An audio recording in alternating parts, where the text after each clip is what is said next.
I thought I married an ordinary single dad. Mark drove an old pickup, wore cheap jackets, and counted every dollar before spending it. I loved him because he seemed genuine. Then one morning, I walked into his bank with him and the teller suddenly stared at me. "You're his wife?" she asked. I nodded. She looked at Mark and whispered, "He never told you?" My husband went completely pale. Before I could ask what she meant, she called the bank manager. Mark grabbed my hand and said, "We need to leave." But I stayed. Because whatever secret that teller had uncovered, I knew it could change our marriage forever. The teller looked at me, then at my husband, and suddenly stopped smiling. "You're his wife." I nodded. Mark's hand tightened around the deposit slip. The teller lowered her voice. "He never told you?" For a second, nobody moved. Then Mark stepped closer to the counter. "There's been a misunderstanding." The teller glanced at him, then quickly closed the computer screen in front of her. "I think we should get the manager." That was the moment I realized the man standing beside me wasn't the man I thought I had married. 3 months earlier, I would have laughed if someone had told me Mark had secrets. To me, Mark was almost painfully ordinary. He drove a 12-year-old pickup with a dent above the rear wheel. He wore the same 2 jackets every winter. He packed his lunch in a faded blue container and complained whenever restaurant menus had prices that seemed too high. He was also a single father. That was actually the first thing I loved about him. When I met Mark at a neighborhood bookstore, his daughter, Emma, was sitting beside him with a science book open across her knees. She was 11, quiet at first, with a habit of pushing her glasses up whenever she became nervous. Mark apologized because Emma had interrupted our conversation. "She gets excited about science," he said. Emma looked up. "Dad, you said I could explain the experiment." I smiled. "I'd like to hear it." Mark looked at me as though I'd just passed some invisible test. That afternoon became dinner. Dinner became weekly coffee. Weekly coffee became weekends together. And somehow, without either of us announcing it, Mark became the person I wanted to wake up beside. He never tried to impress me with money. If anything, he went out of his way to prove he didn't have much. When I suggested an expensive restaurant for my birthday, he laughed. "I'm taking you somewhere better." He took me to a small family-owned Italian restaurant 3 blocks from his house. The food was incredible. The bill was less than $50. On our way home, he said, "I don't need fancy things. I've already learned what's important." I thought he meant Emma. Maybe he did. Mark talked about his daughter constantly. Her school, her future, the books she loved, the college savings he was slowly building. He never talked much about his own family, especially his father. Whenever I asked, his expression changed. Not dramatically, just enough for me to notice. "My dad and I haven't spoken in years," he'd say. Then he'd change the subject. I respected that. Everyone has parts of their past they aren't ready to unpack. Mark had also been divorced for several years. His marriage to Emma's mother had ended badly, though he never blamed her. He simply said, "We weren't good for each other anymore." There was something about the way he said it that made me believe he had learned from the experience. So when he proposed, I said yes. Our wedding was small. 26 guests. No ballroom. No luxury decorations. Just a garden, close friends, Emma standing beside us, and Mark looking at me as if he still couldn't believe I had chosen him. Afterward, he whispered, "Thank you for loving the life I actually have." I squeezed his hand. "I love you, not your life." He smiled. I didn't understand then how important those words would become. Our first few months of marriage were peaceful. Mark woke up early. I worked from home most days. Emma came back from school and filled the house with stories. We weren't wealthy, but we weren't struggling either. At least that's what I believed. Our house was modest. Mark's truck was old. He bought clothes on sale. He never carried large amounts of cash. Whenever money came up, he'd say, "We're comfortable. That's enough." I believed him. There were small things, though. Things I dismissed because I trusted him. He had no mortgage. When I discovered that, I was surprised. "You paid it off years ago." How? He shrugged. "Worked hard." That was all he'd say. Then there were the letters. Every few weeks, An envelope arrived from a financial institution I'd never heard of. Mark always took it before I could see the return address. Business stuff, he'd say. I never pushed. One evening, I joked, "Are you secretly a millionaire?" He laughed so hard, he nearly spilled his coffee. Me? Look at this truck. We both laughed. That was Mark. Simple, private, a little mysterious, but never suspicious. Or so I thought. The bank visit happened on a Tuesday morning. We needed to deposit a check, so I went with him. The moment we walked inside, the teller looked at Mark. Her expression changed. Not recognition exactly. More like surprise. She typed something into her computer. Then she looked at me. "You're Mrs. Carter?" "Yes." She looked back at Mark. Then at me again. "You're his wife." I smiled. "Yes." That's when she said it. "He never told you?" Mark went completely still. I looked at him. "What didn't you tell me?" He opened his mouth. Nothing came out. The teller suddenly stood. "I'll get my manager." She disappeared through a door. I turned toward my husband. His face had gone pale. "Mark, let's go." "Go where?" "Home." I stared at him. "Why?" He looked toward the manager's office. Then back at me. "Because you don't understand what's happening." I felt something cold settle in my stomach. "Then explain it." He didn't. He just whispered 4 words that changed everything.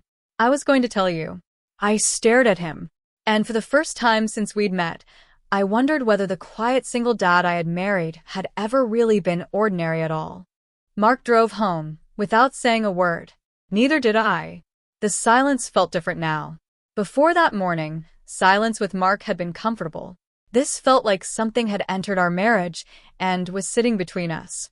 When we reached the house, Mark turned off the engine. "I can explain," he said. "Then explain." He rubbed his face. "It's complicated. That's what people say when the truth sounds worse than the lie." He looked away. "I was going to tell you. When I knew you trusted me enough." I almost laughed. "I married you. I moved into this house. I helped raise Emma. What exactly was I supposed to do?" He had no answer. Inside, everything looked normal. Emma was at school. The family photographs were on the walls. Mark's coffee mug sat beside his chair. But now I noticed things I had ignored. The first was our house. I had always assumed Mark had simply been responsible with money. But when I looked through our mortgage documents, I discovered there was no mortgage. I called him into the living room. "You said you worked hard to pay this off." "I did." "How?" He hesitated. "Mark, my father helped." That stopped me. "Your father?" He nodded. Then I found another document. Emma's college savings account. The balance was enormous. Far beyond what Mark's salary could reasonably have produced. I looked at him. "You told me you were building this slowly." "I was." "With what money?" He closed his eyes. "Please don't do this right now." "Then when?" He walked toward the hallway. "Who are you?" I asked. He stopped. For the first time, I saw shame in his face. "My father had money." "How much?" "A lot." "That isn't an answer." "My father owned a construction company." "Did your father leave you money?" Mark nodded. "How much?" "Enough that I didn't want you knowing." "You thought I'd marry you for money?" "I was afraid. You didn't trust me." My first marriage changed everything. I had heard almost nothing about his divorce. Now he finally told me. His first wife discovered his family's wealth after they married. At first, she didn't care. Then the question started. How much was in the trust? What would she receive if they divorced? Could they buy a bigger house? Eventually, every argument became about money. When that marriage ended, Mark said, "I promised myself I'd never let money decide whether someone loved me." "So, you pretended to be broke?" "No." "You let me believe you were ordinary." "Yes." "That is worse." He looked down. "The money isn't the biggest part." My stomach tightened. "What is?" "There's a trust." "What kind?" "My father created it before he died. And if I remained unmarried, the terms stayed simple. But after I remarried..." He stopped. "After you remarried what?" "You became entitled to a portion of it." I stared at him. How much? Enough to change your life. She knew about the trust. Mark nodded. She was handling it. And she knew I was your wife. Yes. And you never told me? I was going to. I shook my head. You keep saying that. Mark walked into his study and returned with a thick folder. There's something else. I opened it. Inside were trust documents, financial statements, and legal papers. Then I saw a handwritten letter. My name was written across the front. For my wife, if she ever finds out. I looked up. What is this? His voice cracked. Everything I was too afraid to tell you. I opened the letter. The first sentence made my hand shake. If you're reading this, then someone else finally told you what I couldn't. I kept reading. Mark explained that the trust wasn't simply sitting untouched. For months, he had been moving money into a foundation created in his mother's name. The foundation helped families financially damaged by unethical construction practices connected to his father's old company. Then I reached the final page. One sentence was underlined twice. I changed the beneficiary documents before our wedding. I looked at Mark. What did you do? He swallowed. I made you the primary beneficiary. You didn't trust me enough to tell me the truth, I whispered. But you trusted me enough to give me everything? His eyes filled with tears. I knew I loved you. I looked at him for a long moment. You knew this before we got married? Yes. And you still let me believe you were just an ordinary single dad? I was afraid. Afraid of what? That you'd see the money before you saw me. His answer hurt more than I expected, because suddenly I understood something. Mark hadn't been hiding his wealth because he wanted to keep it from me. He had been hiding it because he was terrified that if I knew, I would become like his first wife. But that didn't make it right.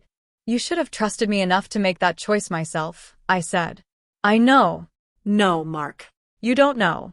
You decided what kind of person I was without giving me a chance to prove you wrong. He lowered his head. I thought I was protecting us.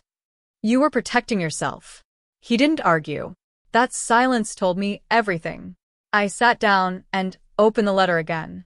The next page explained why the bank teller had reacted the way she did. Mark had recently changed the trust documents. The teller had been reviewing the updated records when we arrived. She knew that I was now listed as the primary beneficiary. She also knew Mark had been instructed to tell me about the change. He never did. I looked at him. So she wasn't shocked because you had money? No. She was shocked because she thought I already knew. Yes. I closed the folder. How much? Mark hesitated. Enough. I almost smiled. That word is getting old. He gave a nervous laugh. Then he told me the amount. I won't repeat it. Not because it wasn't important, but because for the first time, the number didn't matter to me. I wasn't thinking about houses, or cars, or vacations. I was thinking about trust. The next morning, I packed a small suitcase. Mark stood in the bedroom doorway. Where are you going? I need space. Are you leaving me? I don't know. That frightened him. Good. Not because I wanted him to suffer, but because I needed him to understand that marriage wasn't something he could preserve by controlling every piece of information. I spent 3 days at my sister's apartment. Mark didn't send flowers. He didn't buy jewelry.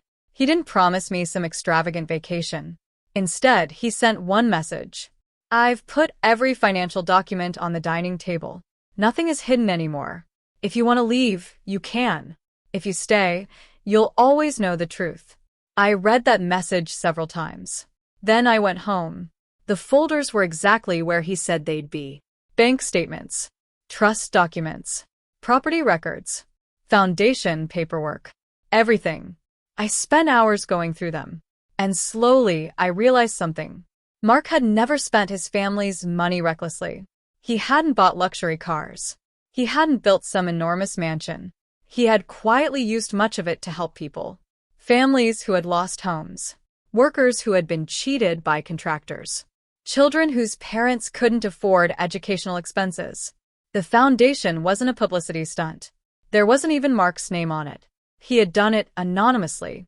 That changed something inside me. Not everything, but something. That evening, I found him sitting at the kitchen table with Emma. She was doing homework. Mark looked exhausted. I sat across from him. I'll stay. His eyes lifted. But things are changing. Anything. No more financial secrets. Agreed. Separate accounts. Agreed. And major decisions get made together. He nodded. Agreed. Emma looked between us. Are you guys okay? I smiled. We're working on it. Mark reached across the table, but stopped before touching my hand. I noticed. He was waiting for permission. So I reached for his hand, not because everything was fixed. It wasn't, but because I finally understood the real secret. Mark hadn't been afraid I'd leave because of the money. He had been afraid I'd leave after learning the truth about him. Months later, we returned to the same bank. The teller recognized us immediately. She smiled. Everything finally makes sense? I looked at Mark. He smiled nervously, more than before. The teller laughed. As we walked outside, I squeezed his hand. For months, I believed I'd married an ordinary single dad. I was wrong. I had married a man carrying an extraordinary secret, but the money wasn't what made him different. It was what he chose to do with it. And perhaps the biggest lesson was this. Love doesn't require someone to have nothing. It requires them to trust you enough to tell you what they have. Because secrets can protect a marriage for a while. But eventually, the truth asks to be invited inside. And when it finally arrives, you have to decide whether the truth will destroy what you built, or finally give you the chance to build it honestly.